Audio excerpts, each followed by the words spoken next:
Welcome to the Anchor Church podcast. Each week, we'll bring you the teaching from our central campus. We hope it's an encouragement to you. Thanks for listening.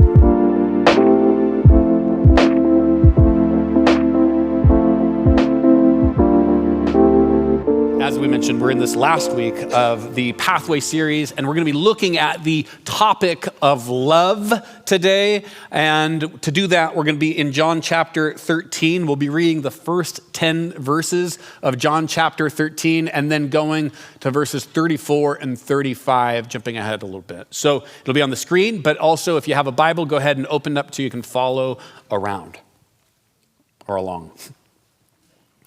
It was just before the Passover festival.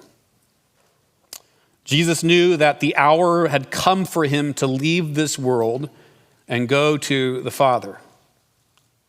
Having loved his own who were in the world, he loved them to the end.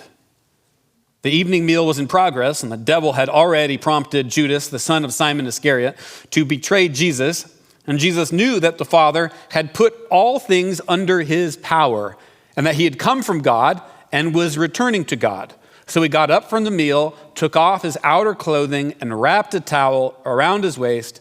And after that, he poured water into a basin and began to wash his disciples' feet, drying them with the towel that was wrapped around him. He came to Simon Peter, who said to him, "Lord, are you going to wash my feet?" Jesus replied, "You do not realize now what I'm doing, but later you will understand." "No," said Peter, "you shall never wash my feet." Jesus answered, "Unless I wash you, you have no part with me." "Then, Lord," Simon Peter replied, "not just my feet, but my hands, my head as well." Jesus answered, "Those who have had a bath only need to wash their feet. Their whole body is clean, and you are clean, though not every one of you." And jumping ahead to verses 34 and 35. "A new command I give you. Love one another. As I have loved you, so you must love one another. By this, everyone will know that you are my disciples, if you love one another." Well, Candace and I, my wife, we're about to celebrate our 20th anniversary. I know. Marvel at us. And if you have happened to celebrate more anniversaries, you know what? I'm just not that interested because 20's coming up and we're reveling in it. In fact, typically, at anniversaries, we kind of celebrate them kind of quaintly. It's like we'll go to the kind of the cool kid high-end pizza shop, and go to the theaters rather than ordering cheap pizza and watching a show on our couch. Like that's kind of typically how we celebrate our anniversaries. I don't know if you can relate. Sometimes we'll do something, along the lines of try to summarize each year of our wedding or our life together with a one word and explain why we have that word as our summary. But that's kind of what we do for our wedding anniversaries. So hopefully I set the bar low enough for you guys so you feel pretty good about yourselves. But the 5-year intervals, we do those up a little bit more. But this year, we're going for it. We're swinging big. We're swinging big, you guys. We booked a flight to Paris. I know. Paris, Arkansas. Supposed to be really nice this time of year. No, the real Paris. We found some cheap flights. A friend of a friend has a guest house they're letting us use. We kind of pieced it together and we are making it work. But as you can imagine, we are having to do certain things right now in the present to prepare for that destination in the future. The first thing on our mind was kids. We have to do something with our kids. Seems obvious, but it's complex how you try to figure one out. We got a solution, so don't worry. We don't need you to babysit our children. This is not a veiled plea for help. We have it taken care of, but it was a bit of a process. But then there's other things like, someone wisely said, Bryan, don't just go there to the Louvre and expect them to say, okay, we've been waiting for you. So glad you're here. You have to buy the tickets in advance. This was a lesson for me. I'm like, oh, I have to buy tickets. We have to arrange our schedule. We have to think about transportation. We have to Google best restaurants in Paris and then quickly add best restaurants in Paris on a budget to that Google search. We have to do all of this kind of stuff. And then there's just the imagination, of just imagining what it will be like. And I'm sure, you guys, it'll be 80 degrees somehow in November in Paris. And there will not be a rain cloud in the sky. And somehow all the leaves will still be on the trees. It'll be amazing. I'm sure of it. I'm absolutely sure of it. I'm imagining this thing in the present of what will happen there a few weeks off in the future. Our present right now is charged with what the future asks of us.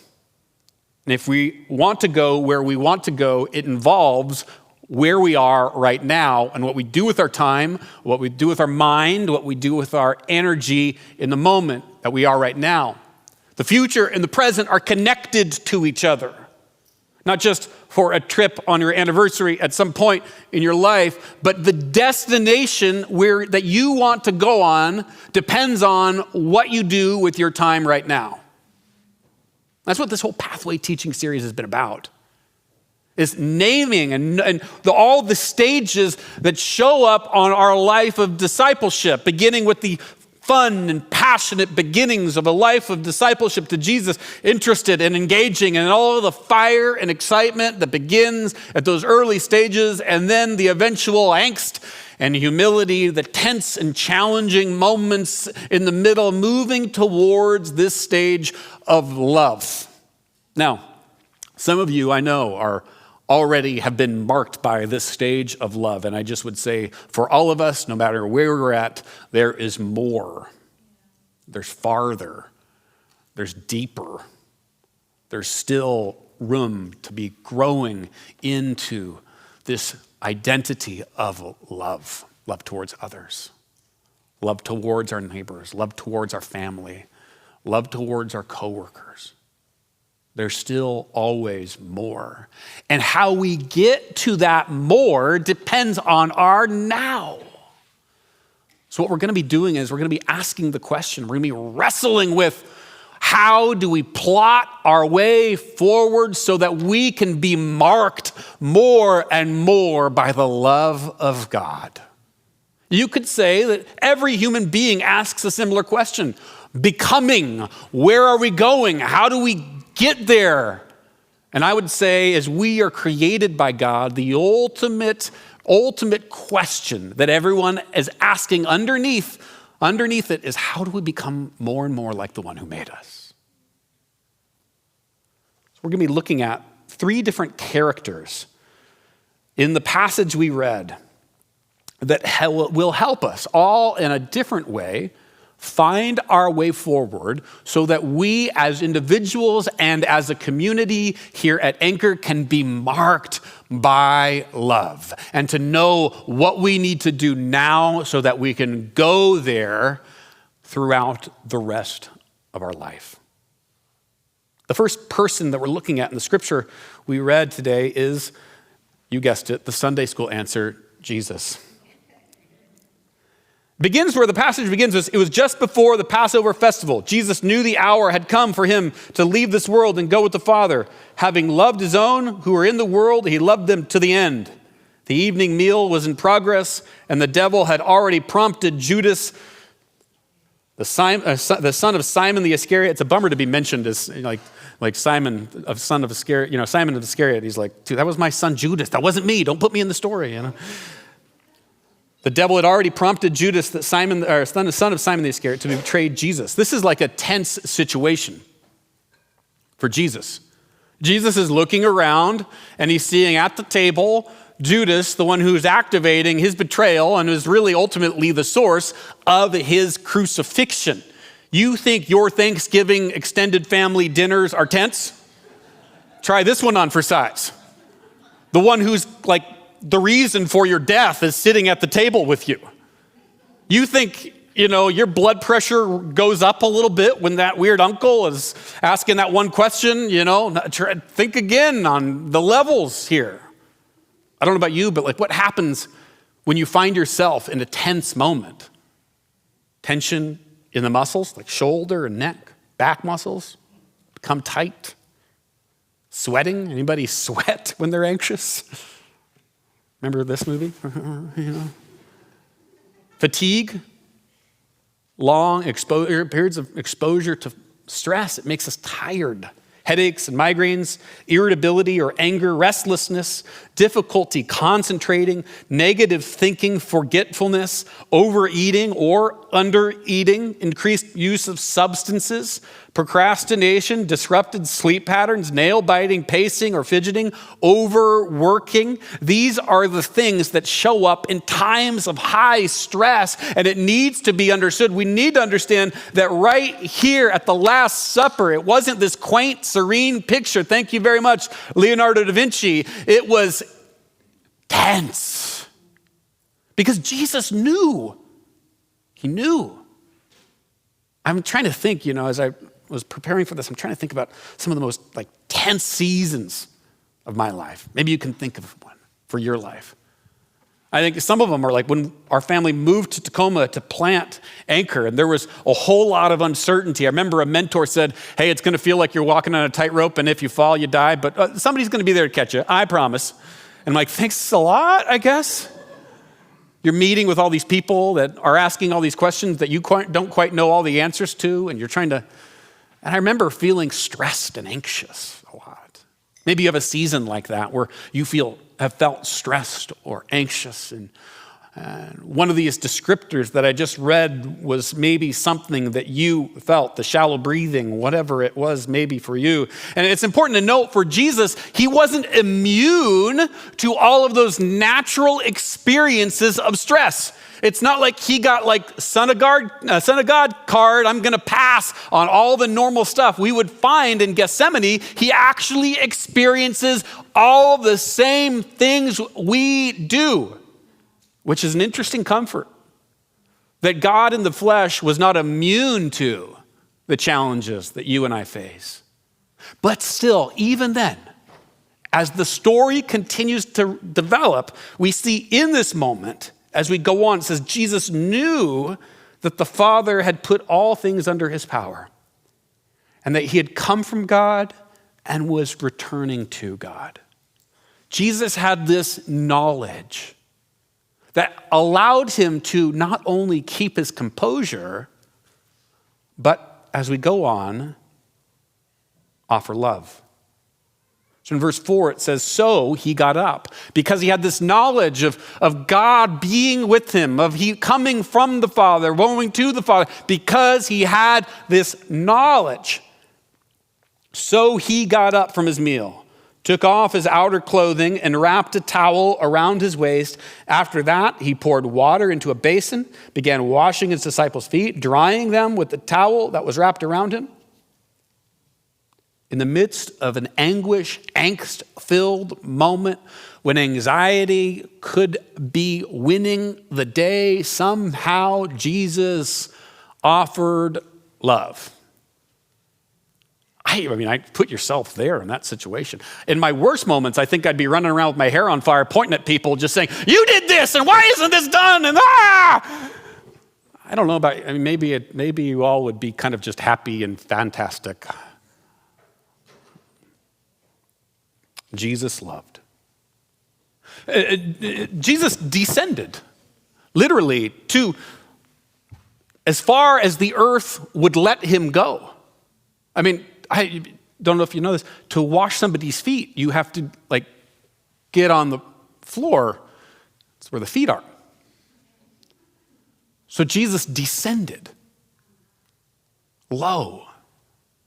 And I think as John's writing this, he's almost encapsulating Jesus' life in miniature with this description, that the Son of God, who dwelled forever with the Father and the Spirit, was born. He descended into human form, taking on our likeness. And here he descended as low as you could possibly go physically, as low as the earth would take you to wash his disciples' feet, when it would have been natural for him to find a corner and eat just a whole thing of ice cream and neglect and forget about everyone else and massage his own wounds and his own frustrations about how his life was colliding with death too early.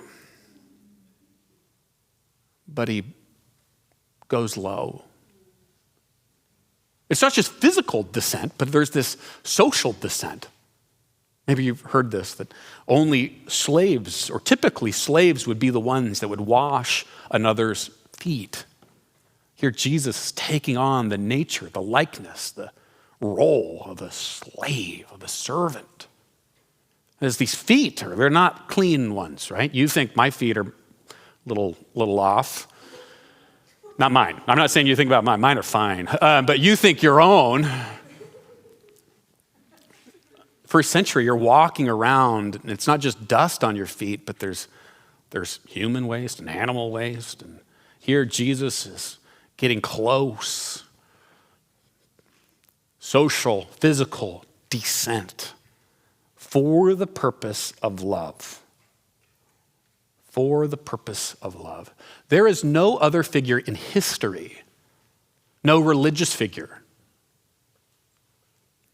no noble dignitary that has demonstrated an act like this. You can search through the files and find nothing of comparison.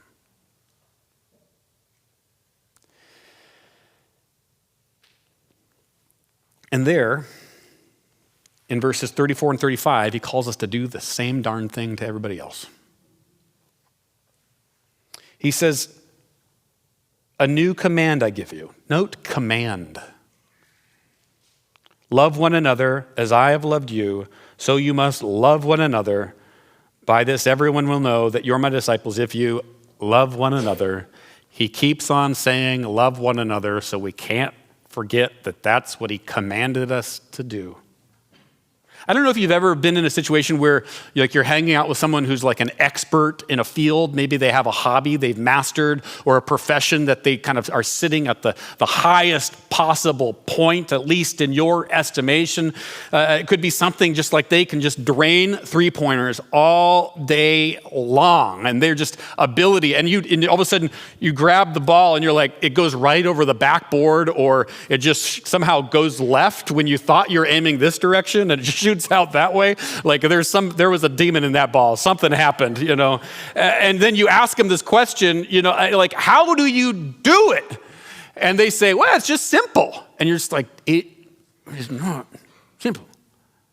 I kind of feel a little bit of like, when I look at Jesus in this particular situation, and his situation's rough, and he descends and he loves. I kind of feel like, I'm like, Jesus, how? Okay, you're commanding us to do this. Well, how do we do it? And he gives us the command. He gives us the invitation. He tells us a little bit of like, well, you have to know that you're coming from the Father. You're going to the Father. But still, it feels a little mystifying. We have to find actually more people in the story to help us fill out what it looks like and how we do love one another, how we move towards love. The next figure that pops up is Peter. Peter, numbskull, just like us. We got a couple paintings I'd love to show you. This one's the first, if we can get that up there. Here, it's important to note, Jesus is depicted as having been born on the Scottish Highlands. And there's a sense in which I love this, because every culture throughout history has depicted Jesus as in their own skin color and speaking their own language, which I think is actually, rather than a mischaracterization, it's a picture of the incarnation, that Jesus shows up speaking every language.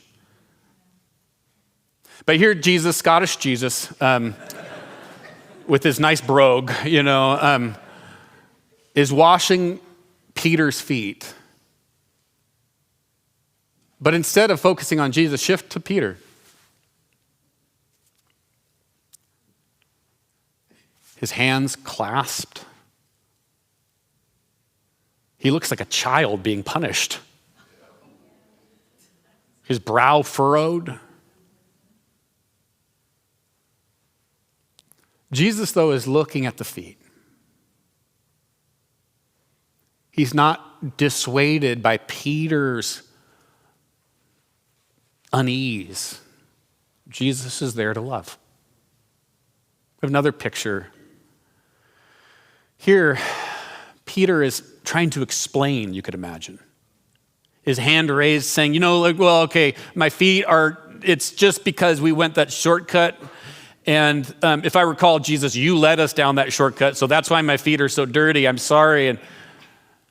But Jesus' eyes are just on the feet.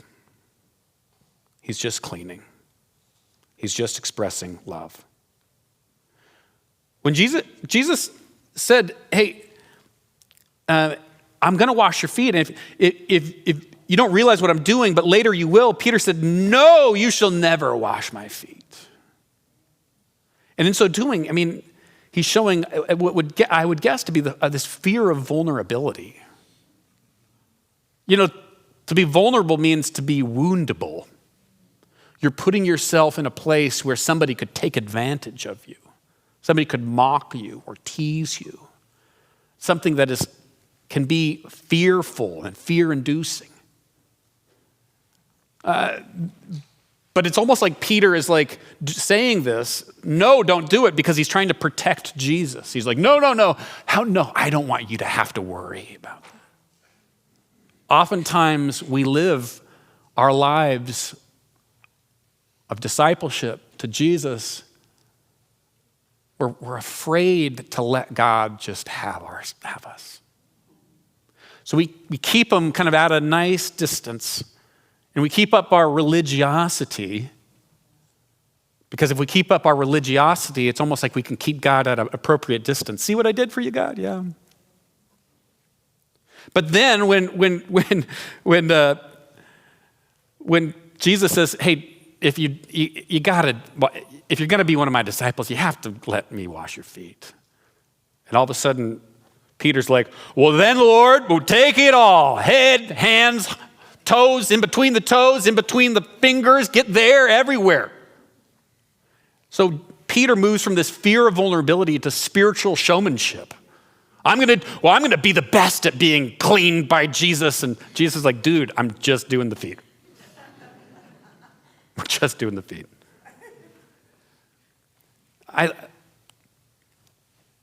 It's almost like Peter is bouncing back and forth between angst and humility, wrestling with this back and forth, and doesn't know how to just simply rest in the invitation that Jesus is extending to him. I think if we learn about what love looks like from Jesus, if we look about what we're called to from Jesus, we get a glimpse of ourselves in Peter.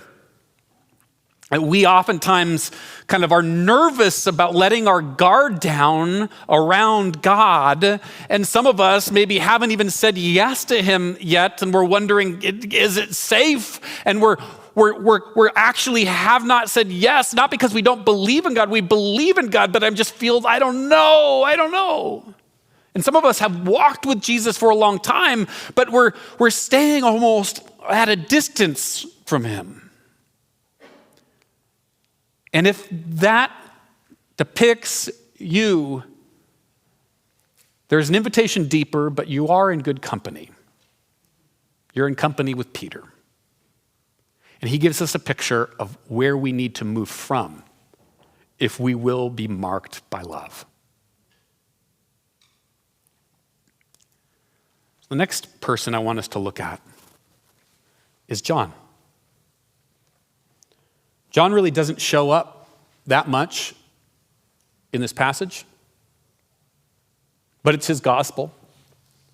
And he's been showing us his memory of Jesus' words and ways from chapter 1 all the way to chapter 21. But in 13 verse 23, we read this. One of them, the disciple whom Jesus loved, was reclining next to him. Now, does it feel a little funny for John to refer to himself as the disciple that Jesus loved? I remember one professor friend saying to me, he only got away with this because the Gospel of John was the last gospel written. And all the others had died. And so he's coming out with the tell-all memoir. Hey guys, now that they're out of the way, I was the one he really loved. Nobody could answer back because they are with Jesus. It's a funny thought, but I think there's something else at play. John refers to himself towards the end of his gospel 5 times as the disciple that Jesus loved. He was an old man when he wrote this gospel. He was a young man when he was walking with Jesus. Can you imagine as an old man looking back at your younger self, having matured a lot, having grown a lot, and you're looking back at that younger self, and you're not saying, that kid was a numbskull, but you're saying, that kid right there, that guy right there, he was the disciple that Jesus loved. I think John gives us a pathway towards being marked by love, because he shows us how he is able to understand himself as the object of Jesus' love. And you cannot become marked by the love of Jesus unless you allow yourself to be the object of his love. It must first come from outside before it comes from inside. But it goes on just in that verse. The disciple whom Jesus loved was reclining next to Jesus. The Greek literally means to relax on the chest. So here, John has his head on the chest of the Messiah, hearing the heartbeat of the Messiah. He is allowing himself to understand himself as the beloved of God. And he is letting his guard down, getting close, as close as possible to hear the very heartbeat of the Messiah.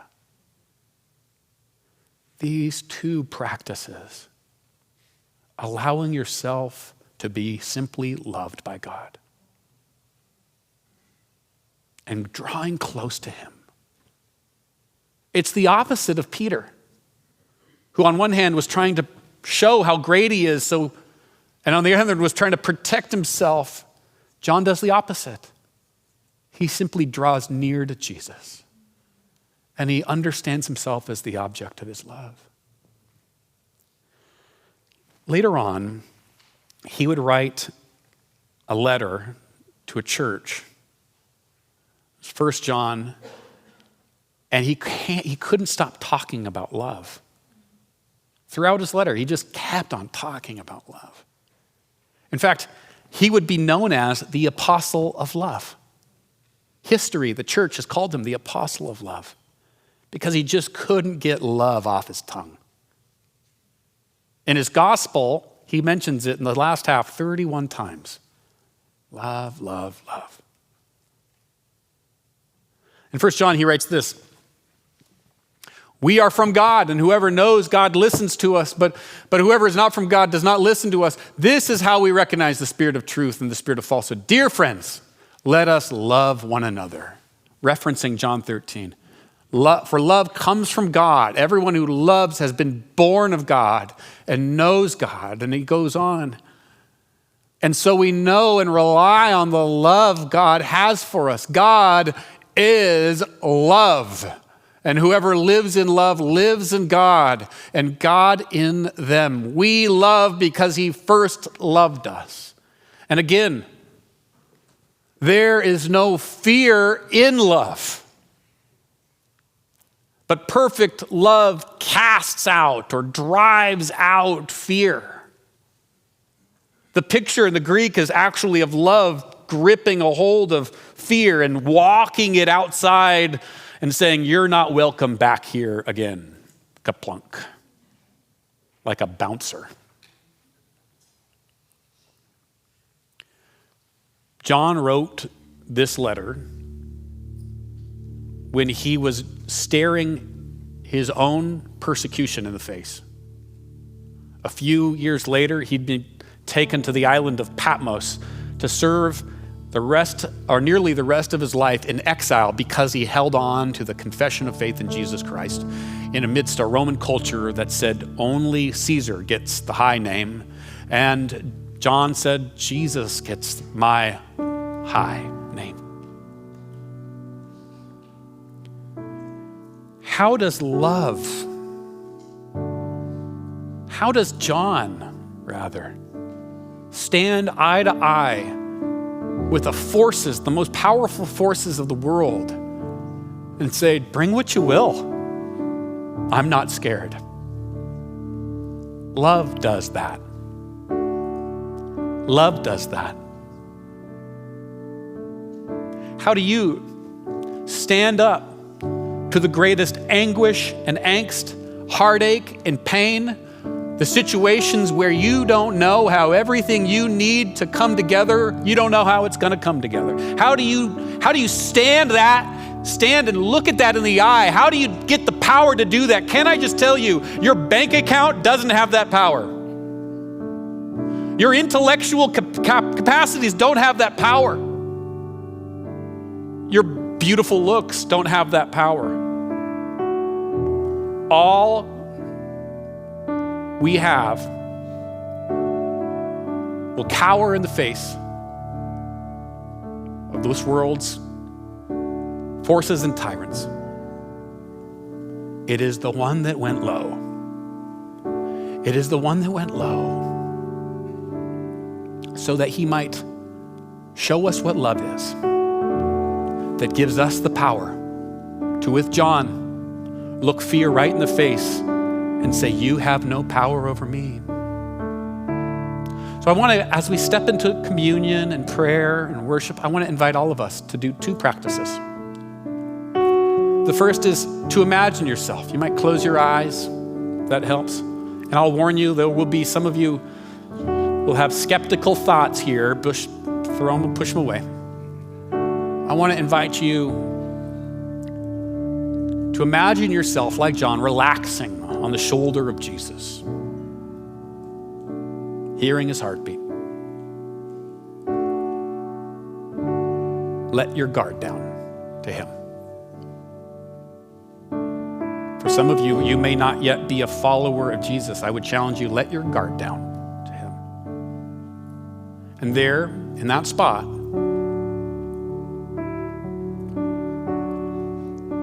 dare to put your hand to your chest and simply say, I am the disciple that Jesus loves. I am the disciple that Jesus loved. I am the disciple that Jesus will love tomorrow. I am the disciple that Jesus will love 10 years from now. I am the disciple that Jesus loved 10 years ago. When you do these two things, when you let your guard down and allow yourself to be the beloved, you set a pathway with John towards being marked by love. When you're ready, don't rush out of this moment. When you're ready, communion is available for you. prayer is available for you. Both of these are accelerants, means of grace to move you towards what Jesus is inviting you to in the future. So Holy Spirit, come over this place. Protect us from our cynical and skeptical thoughts. Let us simply relax on your shoulder and hear your heartbeat pound with love for us.